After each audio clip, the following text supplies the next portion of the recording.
Bismillahirrahmanirrahim. Assalamualaikum warahmatullahi wabarakatuh.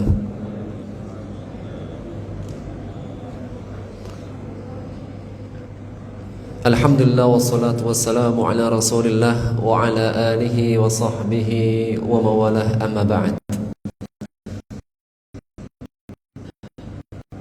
Allahumma inna nas'aluka ilman nafi'an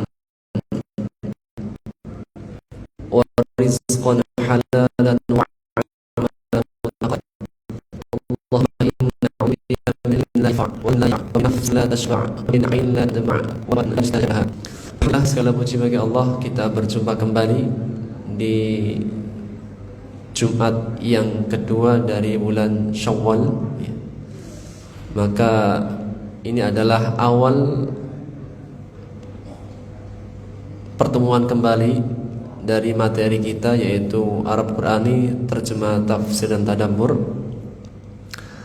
Maka di awal pertemuan ini semoga Allah Subhanahu wa taala menerima amal ibadah kita.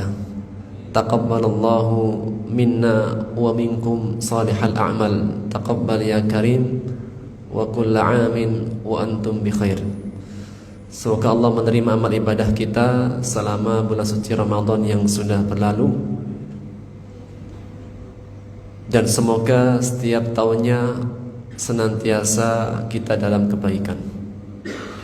Baik, kita akan lanjutkan materi kita di tafsir dari surat An-Nisa, dan kita sampai pada ayat yang ke-7. Ayat yang ke-7 temanya tentang ayatul ahkam, ayat-ayat yang berbicara tentang perkara hukum, yaitu tentang hukum waris dan larangan memakan harta anak yatim secara zalim. Dan di awal kita sebutkan bahwasanya surat An-Nisa hadir untuk memberikan perhatian dan hak dua hamba Allah yang seringnya mendapatkan perlakuan yang tidak benar atau dizalimi. Itulah sebagaimana sabda Rasulullah SAW, Allahumma inni uharriju haqqad dha'ifain. Ya Allah, sesungguhnya aku menetapkan tanggung jawab dosa, hukuman yang berat pada dua hak dari orang yang lemah.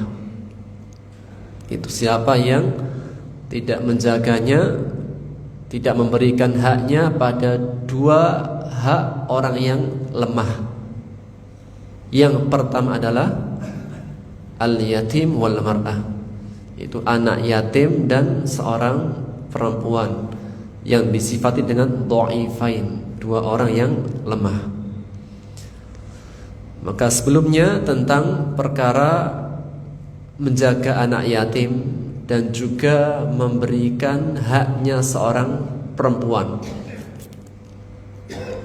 Ayat 1, 2 sampai pada ayat 6, yaitu tentang hak menjaga hak seorang perempuan, dari tentang menikah pada yang lainnya, kemudian juga menjaga harta anak yatim agar tidak tergesa-gesa diberikan ketika belum dewasa. Ayat setelahnya berbicara tentang waris. Karena di antara perkara haknya seorang perempuan dan anak yatim adalah mendapatkan waris. Setelah tentang hak dalam muamalah, hak dalam mengurusi anak yatim, maka setelahnya disebutkan tentang hukum waris.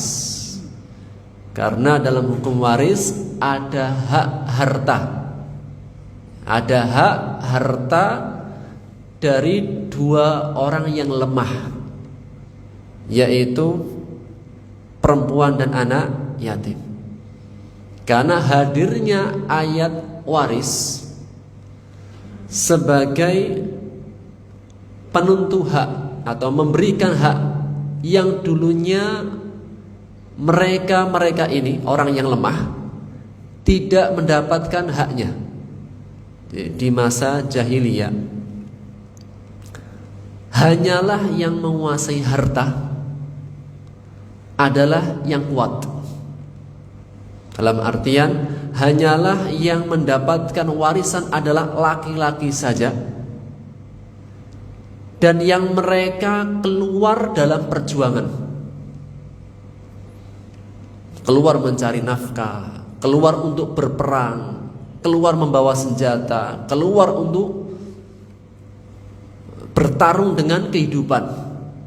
Dan yang biasanya bertarung dengan kehidupan, mencari maisha, kemudian mungkin dia merantau, siapa biasanya?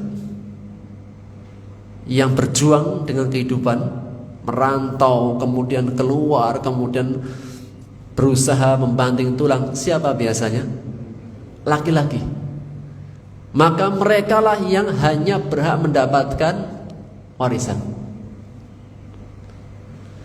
Sehingga hukum di awal, masa hukum adat jahiliyah di kala itu, hanyalah yang berhak mendapatkan warisan adalah laki-laki.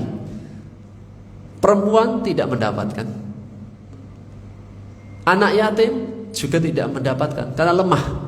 Hanya diberikan kepada laki-laki yang kuat karena mereka yang menguatkan.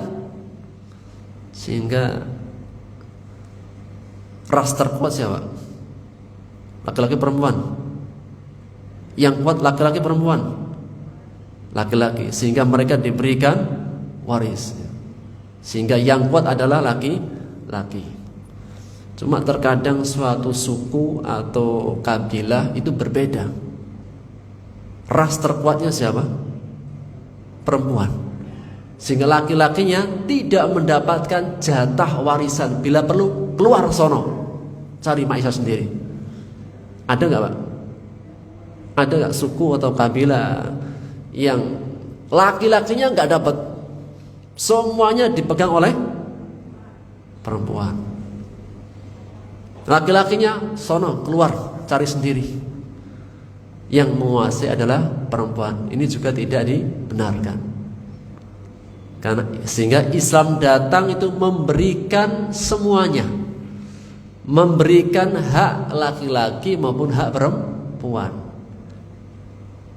Islam datang memberikan semua haknya. Laki-laki juga bagian dari kehidupan, perempuan juga bagian daripada kehidupan.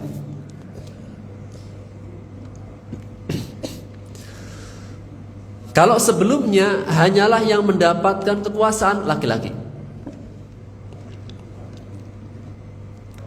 kemudian datanglah Islam. Sebelumnya perempuan yang lemah, perempuan atau yang lemah keadaannya, tidak mendapatkan haknya, udah dijauhkan dari haknya. Datanglah Islam. Maka Islam menetapkan ketika mendefinisikan perempuan. Perempuan ini siapa? Dalam kehidupan manusia, perempuan ini di mana kedudukannya? Dalam kehidupan manusia, perempuan itu kedudukannya di mana? Orang jahiliyah bingung menetapkan. Ada yang mengatakan perempuan itu sebagainya pemuas nafsu. Perempuan itu hanya sebagai perlengkapan saja. Atau ada sebaliknya, menjadikan perempuan segala-galanya. Maka datanglah Islam menegaskan, an-nisa'u syaqa'iqur rijal. Wanita-wanita itu adalah saudaranya laki-laki. Sama. Maksud, semua yang mendapatkan haknya. Semua mendapatkan haknya. Dan apakah harus sama? Semua mendapatkan haknya. Maka dalam menyampaikan haknya, apakah harus sama? Tidak. Karena masing-masing orang itu punya tanggung jawabnya. Jadi tidak disamaratakan. Mungkin ada sebagian pemahaman, itulah Islam, tidak menyamakan. Lihat hukum waris, berarti apa? Kurang adil. Gimana kurang adilnya? Dalam perkara waris disamaratakan atau tidak? Tidak. Laki-laki mendapatkan berapa bagian, Pak? 2. Perempuan 1. Jadi yang menang siapa? Ya, secara dohir. Kita kan nanti ada dohir, ada inti, gitu kan. Secara dohir kasat mata, kita bicara tentang kasat mata, dohirnya saja. Yang menang siapa? Laki-laki. Yang kalah perempuan. Secara dohir kasat mata, kan biasanya dohir kasat mata kan salah. Biasanya dohir kasat mata tidak mendalam, itu kadang sering salah. Mana buktinya? Kita itu terkadang ketika di lautan sedang naik kapal, melihat ada kayu di bawah air. Kita lihat dari atas secara dohir, kayunya bengkok. Setelah kita ambil, kita tarik, ternyata kayunya lurus. Kenapa? Dohir. Setelah kita agak diam sejenak, merenungkan, mendalami, semakin dalam, oh ternyata ada sesuatu yang tersembunyi. Maka dalam perkara waris, hanyalah yang menentukan siapa? Siapa yang menentukan hukum waris? Ini 1/8, ini 1/4, ini asobah, ini separuhnya. Siapa yang menentukan? Allah. Manusia gak ada ikut campur. Kenapa? Karena yang tahu tentang Al-Alimul Hakim, yang maha tahu, yang maha bijak. Dan gimana pengetahuan Allah, Pak? Kalau ditanya seperti apa Al-Alimnya Allah? Al-Alim, Allah maha mengetahui. Pengetahuan Allah, maka wa ma sayakun, apa yang telah terjadi dan yang akan terjadi, dan sesuatu yang jika Allah takdirkan apa yang terjadi, dan jika tidak Allah takdirkan apa yang terjadi, Allah tahu semuanya.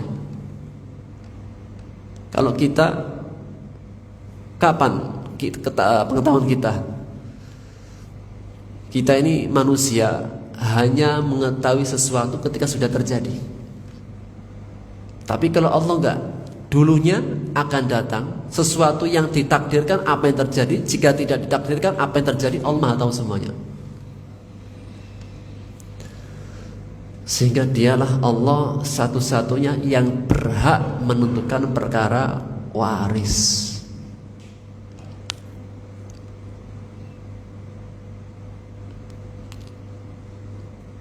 Maka laki-laki mendapatkan berapa bagian? 2 bagian. Secara zahir, kenapa laki-laki mendapatkan bagian terbanyak daripada perempuan?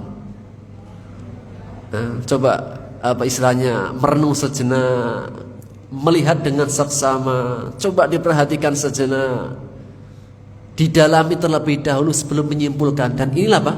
Ini tanda orang ahlul basirah atau ulul albab. Ulul albab itu ketika melihat sesuatu enggak langsung tiba-tiba dihukumi. Namun apa? Berdiam sejenak, melihat, mencermati, mempelajari, baru sampai disimpulkan. Laki-laki kalau pegang uang ini miliknya sendiri atau dibagi-bagi? Hartanya suami ini ada haknya siapa? 1 istri. Ini kalau istrinya 1, Pak. Kalau istrinya 4 ya dibagi 4. Kemudian siapa lagi? Anak-anaknya. Siapa lagi? Orang tuanya. Anak laki-laki itu kasb. Kasb itu dalam bahasa apa? Usaha. Laki-laki itu usahanya siapa? Orang tua. Allah berfirman dalam surat Al-Masad di antaranya, tabbat yada abi lahabi wa tab ma aghna anhu maluhu wa ma kasab. Wa ma kasab di antara tafsirnya anak-anak. Kasab usaha. Anak itu hasil usahanya orang tua. Makanya kalau anak bersedekah untuk orang tuanya termasuk apa? Itu hasanah jariyah anak. Karena apa? Kasab. Maka seorang laki-laki kalau dia punya harta, ada haknya istri, ada haknya anak-anak, ada haknya orang tua, ada haknya siapa? Kalau kita punya saudara laki-laki, kemudian dia punya anak, qadarullah, kakak atau adik kita meninggal, qadarullah. Misal, contoh Pak, contoh. Kemudian anaknya ini ternyata terlantar. Siapa yang bertanggung jawab? Pamannya dari ibu atau suami? Suami. Oh. Laki-laki siapa yang bertanggung jawab? Siapa yang bertanggung jawab? Suami. Siapa? Laki-laki. Dan meskipun dia itu pegangnya banyak, dapatnya banyak, posnya juga banyak. Kalau perempuan, ya hartanya sendiri. Seorang istri wajib menafkahi suami? Enggak, nafkah itu suami kepada istri. Kalau istri ngasih sesuatu kepada suami, kebaikan. Kebaikan yang luar biasa. Jadi kalau istri belikan jajan, belikan hadiah suami, ini Pak kebaikan yang luar biasa. Tapi kalau suami ngasih istri nafkah, ada nafkah wajib, ada nafkah ya yang lain, sandang, papan, pangan. Sehingga kalau dicermati, laki-laki mendapatkan bagian banyak 2 kali lipat, wajar atau enggak wajar? Dimaklumi tidak? Dimaklumi Pak. Kasihan laki-laki, Bu, banyak tanggung jawabnya. Banyak tanggung jawabnya laki-laki. Kemudian dalam kehidupan rumah tangga, siapa yang wajib memberikan nafkah? Laki-laki, suami.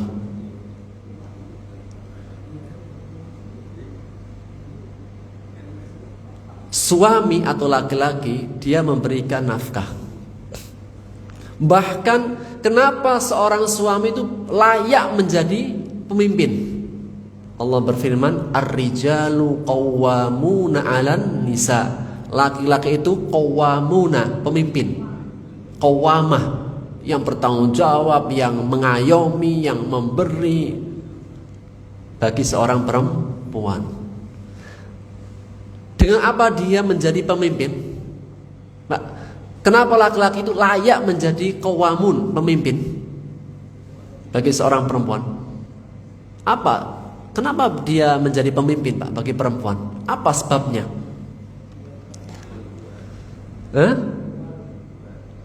Apa? Lebih kuat. Nah, tapi perempuan lebih kuat Pak. Ras terkuat siapa? Ras terkuat katanya. Ada gak perempuan lebih kuat? Ya mungkin ada.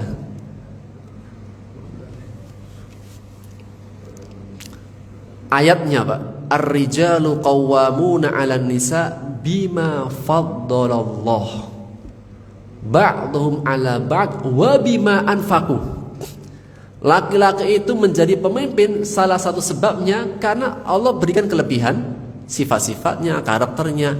Yang kedua, karena laki-laki yang memberikan nafkah. Jadi laki-laki itu layak menjadi seorang pemimpin karena laki-laki yang memberikan nafkah.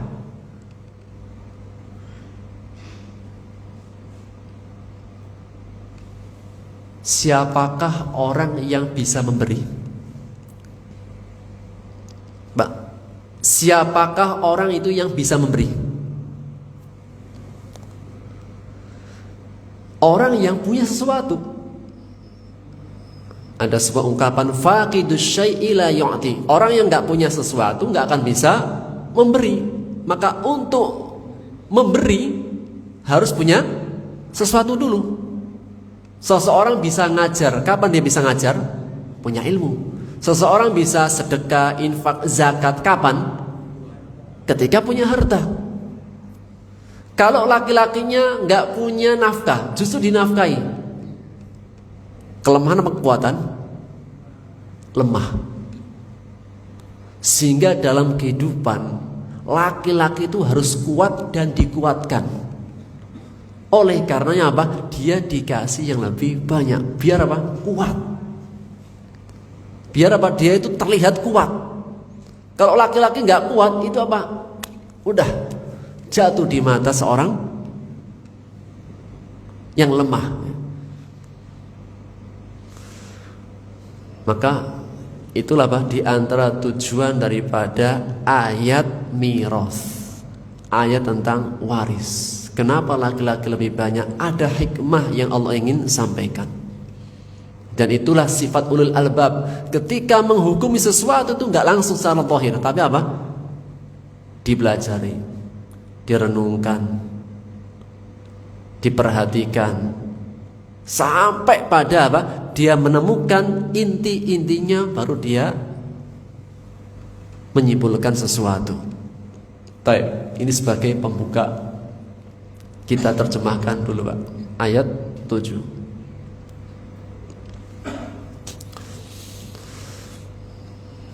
Kita baca kosakata bismillah. Mafruḍa, artinya bagian yang telah ditetapkan, atau mafruḍah dari kata faridhah. Apa arti faridhah? Faraid. Faridhah artinya kewajiban. Kewajiban, dan kewajiban itu yang mewajibkan siapa? Allah. Jadi yang mewajibkan adalah Al-Malik, raja. Hanyalah yang bisa mewajibkan, menentukan adalah yang merajai. Siapa? Allah. Maka fariḍah, mafruḍah, sesuatu yang ditetapkan wajib. Maka berbicara tentang ilmu waris, siapa yang mewajibkan ketentuannya? Allah. Manusia tidak punya hak sama sekali dalamnya, dalam mengatur dan menentukan. Makanya Pak, ilmu waris dalam ilmu fikih, nama lainnya selain ilmu waris, ilmu apa? Faraid. Apa arti faraid? Kewajiban-kewajiban yang menentukan adalah Allah. Jadi disebut istilahnya ilmu waris atau faraid. Kenapa dinamakan faraid? Karena yang mewajibkan langsung adalah Allah. Manusia tidak punya hak sama sekali.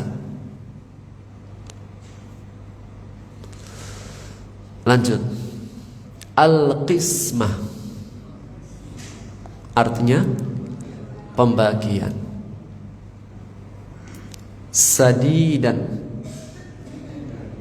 sekali lagi, sadidan artinya yang benar, yang lunak, yang lembut. Sadid benar, lembut, lunak. Kalau pakai shin besar, keras, syadid. Qaulan sadidan bisin, perkataan yang baik, yang benar, yang lembut. Kalau pakai shin besar, perkataan yang keras. Qaulan syadidan.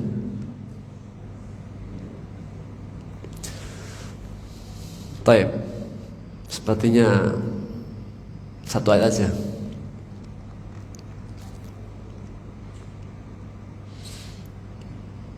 Kita mulai terjemahkan. Li, bagi, untuk, atau punya, milik, memperoleh. Ar-rijal, laki-laki. Lir-rijal, bagi laki-laki, atau laki-laki mempunyai, memperoleh. Nasib, nasib, bagian. Nasib, nasib, bahasa Indonesia, bagian. Dinamakan nasib karena mengenai, makanya dinamakan musibah karena mengenai dirinya. Lirrijali nasib, bagi laki-laki ada bagian, atau laki-laki mendapat, mempunyai, memiliki bagian. Maksudnya bagian apa? Waris. Yang kita bicarakan adalah tentang waris. Mimma, min, dari, ma, apa-apa. Mimma, dari apa-apa. Taroka, ditinggalkan. Mimma taroka, dari apa-apa yang telah ditinggalkan. Al-walidani,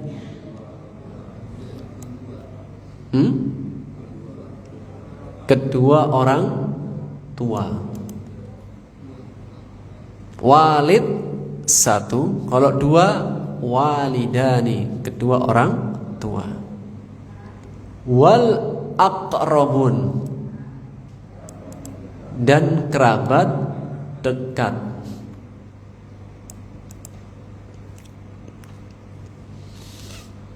Al aqrabun, kerabat dekat. Siapa?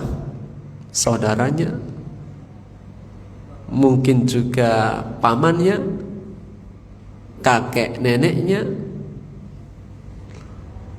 Wa lin nisa, bagi perempuan juga nasib, ada bagian waris. Mimma taroka, dari apa yang telah ditinggalkan. Al-walidani, kedua orang tua. Wal aqrabun, dan kerabat dekat.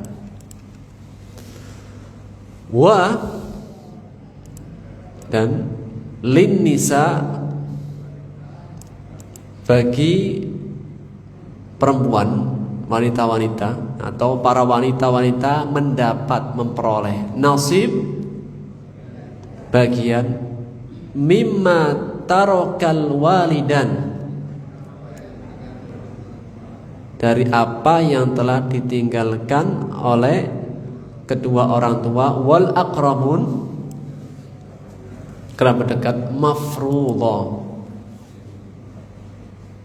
mafruḍah tadi bagian yang telah ditetapkan.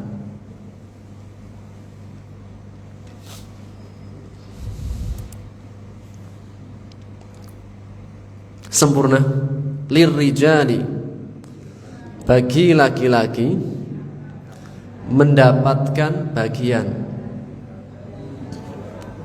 dari apa-apa yang telah ditinggalkan oleh kedua orang tua dan kerabat dekat. Dan bagi perempuan mendapat bagian dari apa-apa yang telah ditinggalkan oleh kedua orang tua dan kerabat dekat. Dan bagi perempuan mendapat bagian dari apa-apa yang telah ditinggalkan oleh kedua orang tua dan kerabat dekat. Ada yang kurang Pak ya? Ayatnya ada yang terputus. Ini ada yang terputus Pak. Ada yang terputus. Mimma qalla minhu aw kathur nasiban mafruḍah. Ini Pak, ada yang terhapus. Afwan.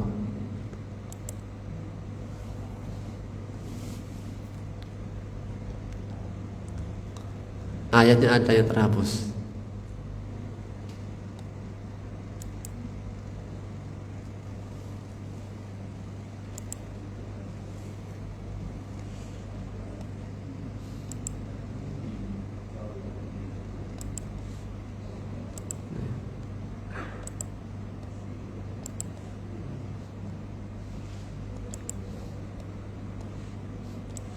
Tadi rasa-rasanya ada yang kurang gitu, benar.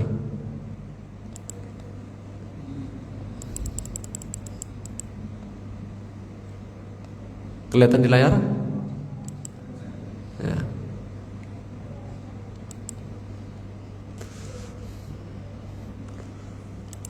Baik. Kita terjemahkan di sini, Pak. Yang di layar. Kita terjemahkan di sini. Walin nisa. Oh, ini juga terputus. Kalau di copy paste dia hilang. Kalau di copy paste dia hilang. Mimma tarakal walidan, saya tulis saja, Pak. Ini ada kalimat mimma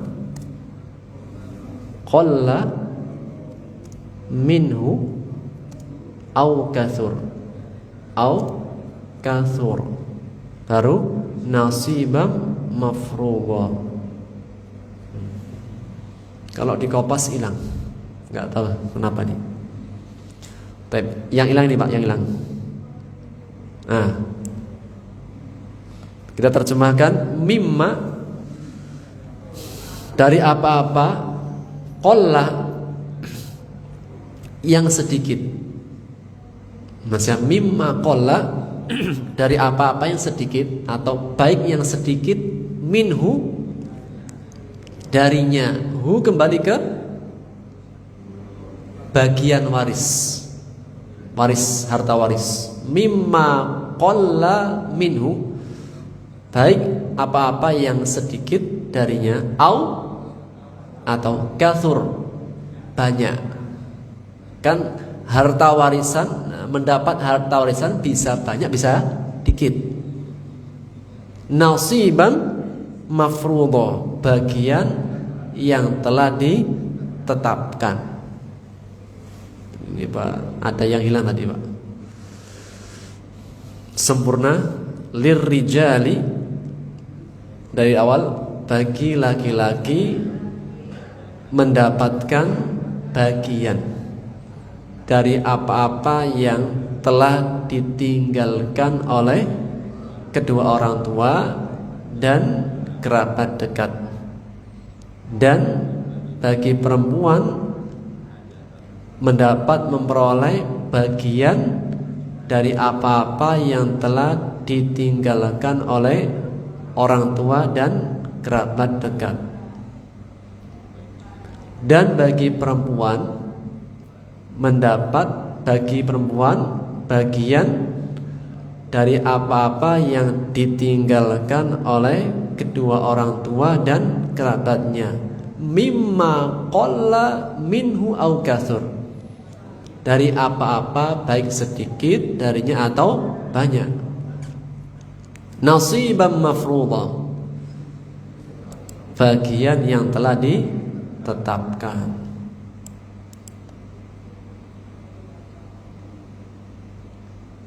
Satu lagi.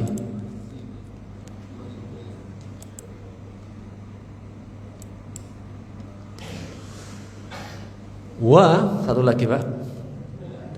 Idza, apabila, hadara, hadir, al-qismah, tadi apa? Pembagian. Saat pembagian warisan ada yang hadir. Siapa yang hadir? Ulul qurba, kerabat dekat. Ulu artinya yang memiliki, qurba kedekatan.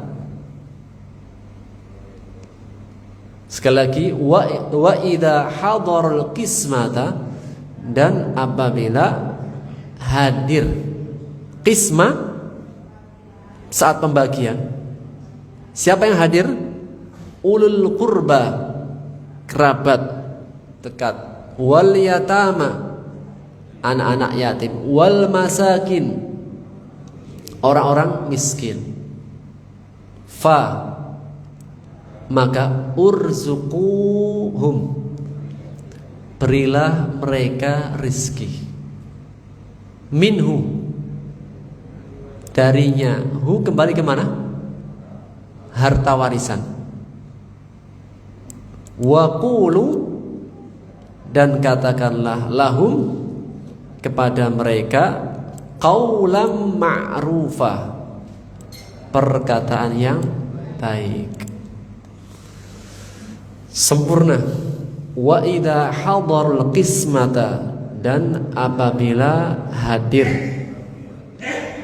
qisma, saat pembagian. Pembagian apa? Harta warisan. Siapa yang hadir? Kerabat, anak yatim, orang-orang miskin. Maka berilah mereka rizki darinya, dan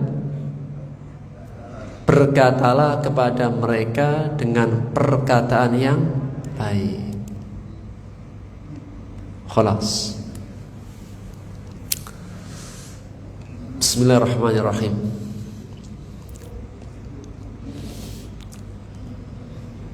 Surat An-Nisa setelah berbicara tentang haknya menjaga hak perempuan dan anak yatim, setelahnya tentang waris. Karena salah satu haknya perempuan anak yatim adalah mendapatkan bagian dari harta waris. Dan sebelum Islam, apa yang terjadi? Sebelum Islam yang terjadi bahwasanya hanyalah yang menguasai harta warisan adalah laki-laki saja.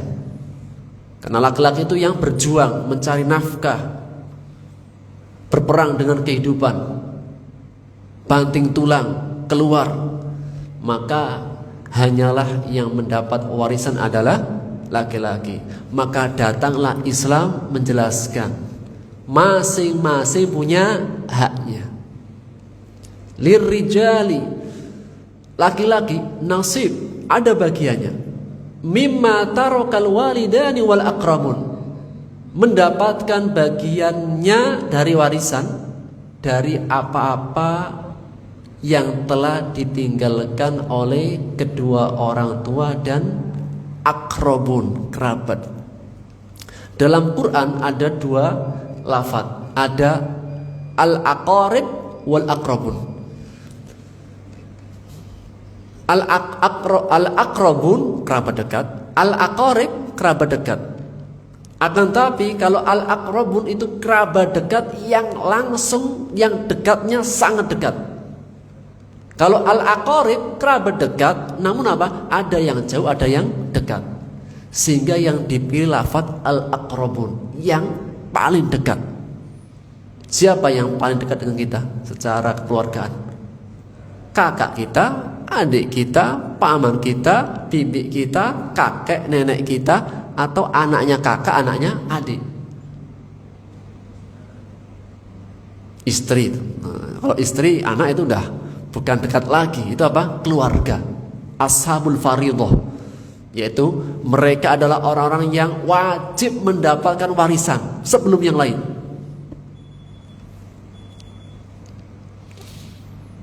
Maka Allah tegaskan laki-laki mendapatkan bagiannya. Baru setelahnya walin nisa, dan perempuan juga mendapatkan bagiannya dari apa yang ditinggalkan oleh kedua orang tua mereka dan kerabatnya. Ayat ini menegaskan bahwasanya masing-masing punya haknya. Sebagaimana laki-laki ada hak, perempuan juga ada hak. Dan didahulukan laki-laki. Pertama ayat ini, pertama mendahulukan laki-laki. Karena hukum asal sebelum datang Islam, hukum jahiliyah saat itu, hanyalah yang mendapatkan laki-laki. Dan ketika datang ayat waris, laki-lakinya mungkin protes, kenapa sekarang berubah seperti ini?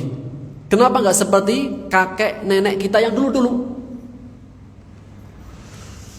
Maka untuk menenangkan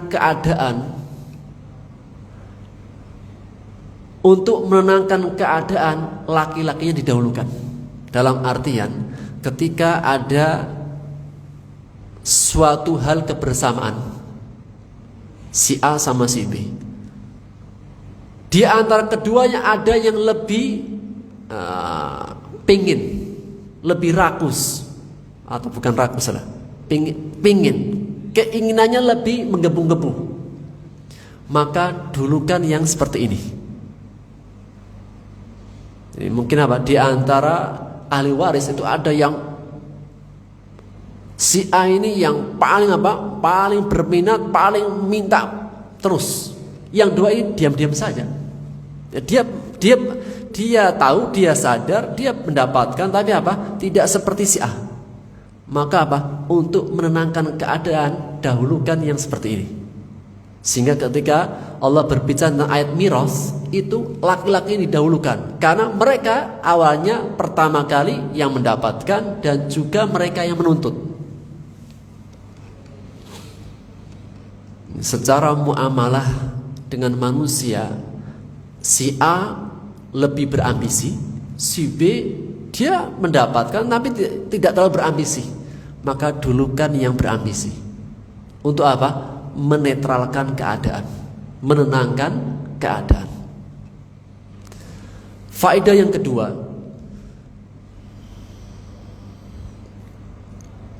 pada permulaan ayat miras, ini ya, pembuka daripada ayat warisan, Allah tidak memperincikan, namun disebutkan secara global.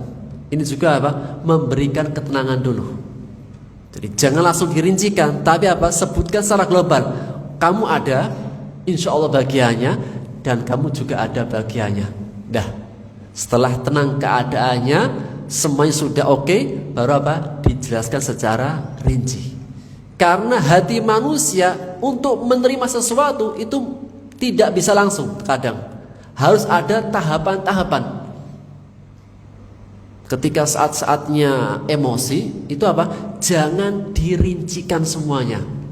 Diberitahu aja, kamu dapat kok insya Allah, kamu juga dapat insya Allah. Secara global, secara umum. Setelah keadaan sudah tenang, semua sudah siap, baru apa? Dirincikan. Karena terkadang manusia itu pertama kalinya terlalu apa? Menggebu-gebu ingin mendapatkan haknya.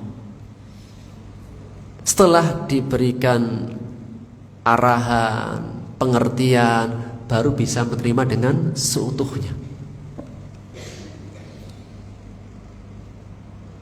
Pernah Pak, datang seorang istri ke saya Mas, dan teman-teman yang waris. Suaminya meninggal dan hartanya cukup banyak. Qadarullah, ketika suami meninggal belum ada anak. Maka apa? Dengan terbatas ilmunya, dia itu menotariskan semua harta suaminya, rumahnya, mobilnya, hartanya dinotariskan, dan itu secara notaris sah. Hukum negara itu sah, namun menyelisih hukum agama. Dan notarisnya mungkin nggak banyak tanya, pokoknya apa? Diminta ya sudah dibuatkan. Sampai akhirnya si ibu tadi mulailah belajar agama. Kemudian mau menikah lagi. Ketika mau menikah lagi, maka apa? Baru apa? Dari pihak keluarga laki-laki menanyakan, kemana harta warisan yang keluarga kami? Barulah apa? Dia baru sadar ternyata apa? Harta warisan itu ada bagian-bagiannya. Akhirnya ketika dia curhatkan, kemudian disebutkan hartanya, kemudian kita jelaskan, ini bagianmu, ini bagian orang tua, ini gitu. Di awalnya Pak sulit menerima, sulit. Oh, Kok saya segitu ya? Kok dibagi? Dikiranya apa? Kalau suami meninggal, maka semua harta milik siapa? Istri. Setelah tahu tentang hukum waris, kabuah, bahasa Arab kabuah. Jadi tidak langsung bisa menerima, tapi apa? Oh, kaget dia. Belum bisa menerima. Karena dia kira semua adalah miliknya dia. Kan saya yang menemani dia Pak Ustadz, sejak dia belum menjadi apa-apa sampai dia menjadi apa-apa. Kan gitu Pak alasannya. Maka Pak, tadi disebutkan secara global, baru diperincikan. Kita baru jelaskan, ini anak laki-laki, siapa yang membesarkan, kemudian apa? Allah itu ketika menentukan sesuatu pasti ada hikmahnya. Kita jelaskan tentang kehidupan, tentang akhirat. Insya Allah apa? Allah itu tidak pernah salah. Dan Allah jika menentukan, Allah berkahi.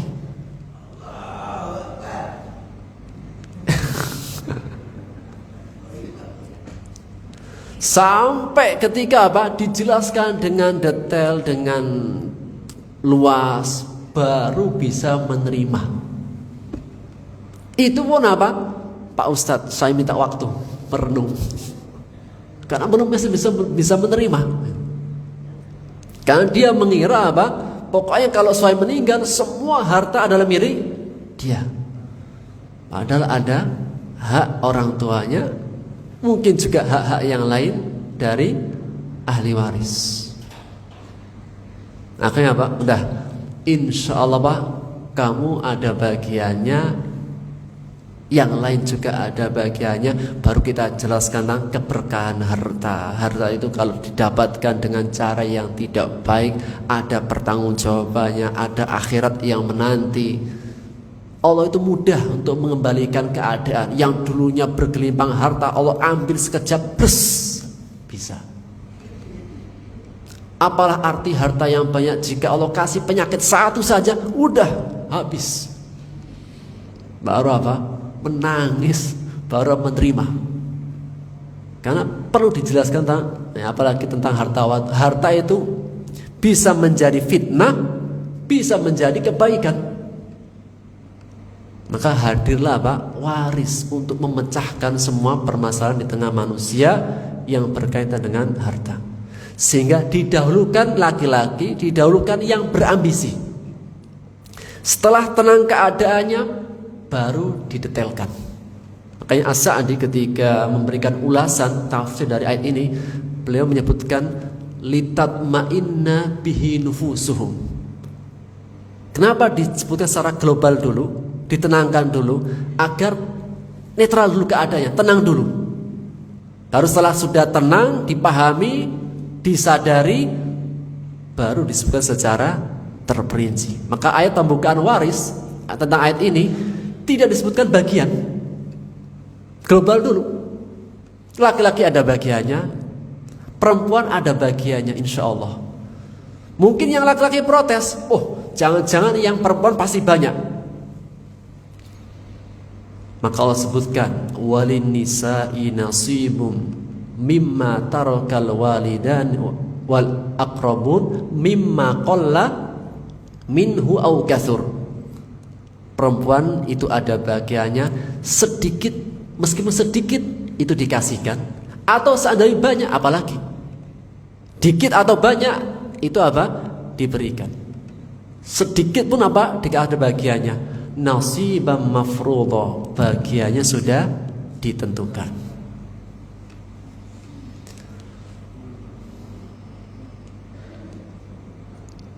Jadi ini Pak menjadi ayat pembuka waris secara global.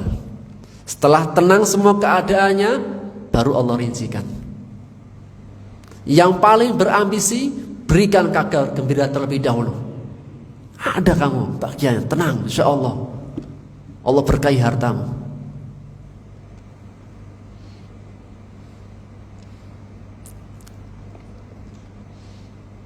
Ayat kedua, Karena waktunya sudah selesai, saya agak singkat saja, Pak. Saat pembagian harta warisan, mungkin saja ada orang-orang yang nggak dapat bagian. Mungkin adanya anak, kakek, nenek, orang tua mahjub, tertutup. Ada ini dan itu, ini terhalang. Kalau nggak ada baru dapat.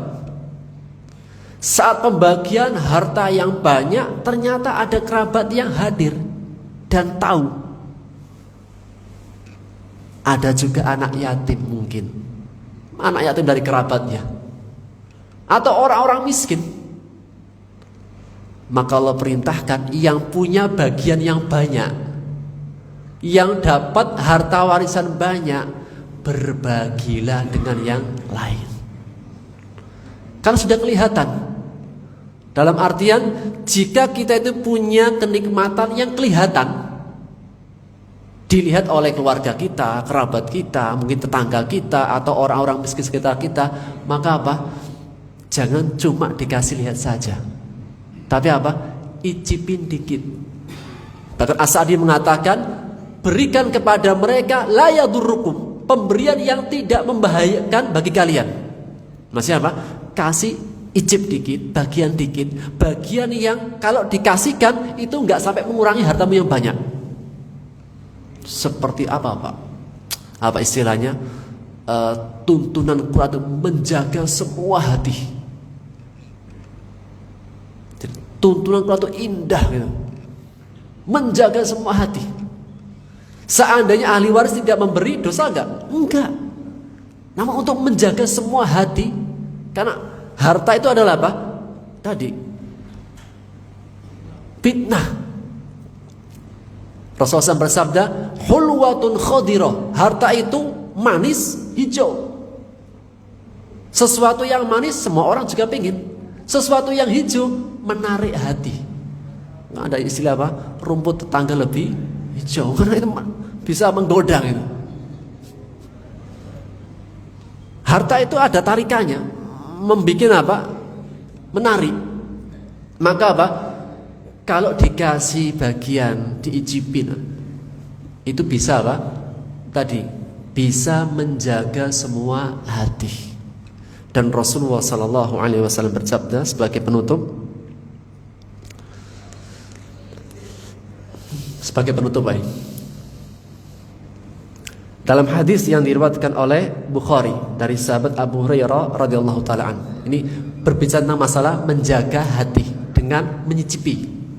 Rasulullah SAW bersabda, "Idza ata ahadukum khadimuhu." Jika datang kepada kalian seorang pelayan, asisten rumah tangga atau ya pembantu kita, bito'ami, dengan membawa makanannya. Jadi asisten rumah tangga, pembantu itu apa? Beli sesuatu atau membawa makanannya, makanan milik tuannya. Fal yujlishu ma'ahu. Hendaknya si tuan ketika sudah mendapatkan makanannya, hartanya yang dibawakan oleh ART-nya atau pembantunya, hendaknya dia mendudukkan si ART pembantunya dan mengajak mencicipinya sedikit. Jika dia enggan, masih enggak mau, malu atau enggak mau makan di tempat untuk kita kasih cicipan, falyunawilhu, maka bawakan dia lukmatan atau lukmatain, sesuap atau dua suap.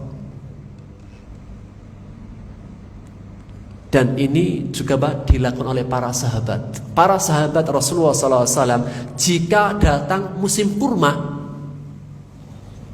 kan Rasulullah SAW ketika di kota Madinah pendatang dengan para sahabat muhajirin. Maka ketika musim kurma, para kaum Ansor ahli Madinah bawa kurmanya ke rumah Rasulullah. Dan Rasulullah SAW menerima dan mendoakan keberkahan. Dan juga ketika mendapatkan sesuatu juga memberikan kepada anak-anak yang ada di sekelilingnya. Mas Andi, jika ada harta yang kelihatan, Maka apa? Untuk menjaga semua hati, icipin. Nggak harus banyak, sesuatu yang tidak memudaratkan daripada hartamu. Ini juga anjuran. Wallahu ta'ala alam bisawab. Ini yang bisa kita ambil faedahnya. Kita lanjutkan di pertemuan datang. Subhanaka bihamdika asyhadu an la ilaha illa anta astaghfiruka wa atubu ilaik. Assalamualaikum warahmatullahi wabarakatuh.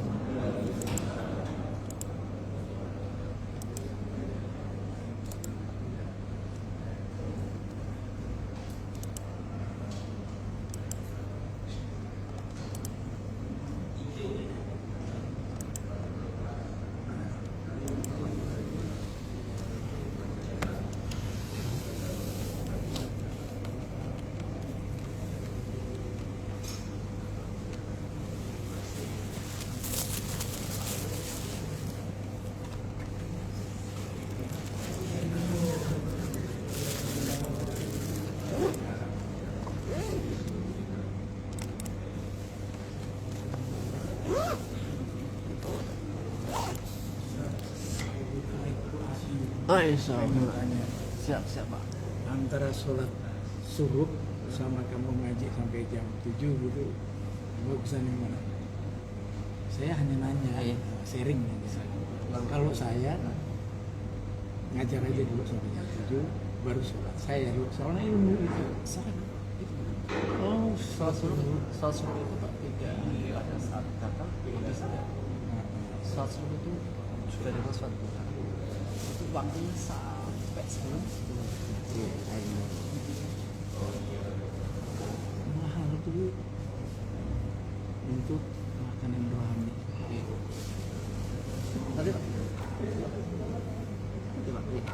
kamu pintar seleksinya.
dari sesi itu Pak.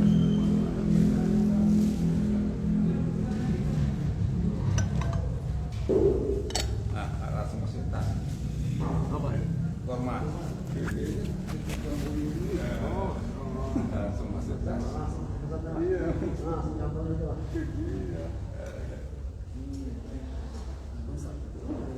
Salam ke Bu Juni.